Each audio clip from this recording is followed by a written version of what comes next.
দক্ষিণ আফ্রিকার বিপক্ষে মিরপুরে নিজের ক্যারিয়ারের শেষ টেস্ট খেলতে দেশে ফেরার ঠিক আগ মুহূর্তে ছিলেন সাকিব আল হাসান। কিন্তু দুবাইয়ে পৌঁছানোর পর হুট করেই সিদ্ধান্ত বদলাতে হয় তাকে। কেন বিমানে উঠেও শেষ পর্যন্ত দেশে ফেরা হয়নি, সেই ঘটনার আদ্যোপান্ত এবার নিজেই নিজের অবস্থান জানালেন বিশ্বসেরা এই অলরাউন্ডার। সম্প্রতি ভারতের মুম্বাই থেকে গণমাধ্যমকে দেওয়া এক সাক্ষাৎকারে সাকিব জানান, কোনো লুকোচুরি নয়, বরং সরকারের সবুজ সংকেত নিয়েই তিনি দেশের পথে রওনা হয়েছিলেন। কিন্তু মাঝপথে সবকিছু নাটকীয়ভাবে বদলে যায়।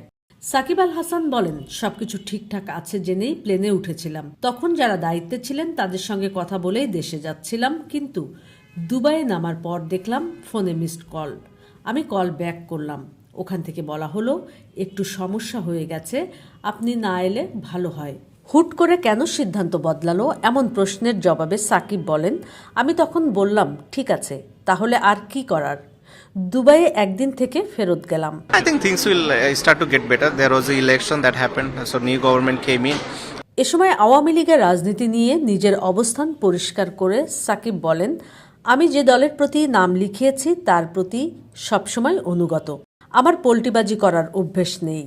আজীবন কেউ কাউকে নিষিদ্ধ করে রাখতে পারে না। 5 আগস্টের পর নিজের দেশে ফেরা আটকে যাওয়াকে সাজানো মব হিসেবে অভিহিত করেন তিনি। আমাদের একটা রত্ন আছে, এই রত্নটা ক্রিকেট রত্ন সাকিব আল হাসান। ডেস্ক রিপোর্ট, সর্বশেষ।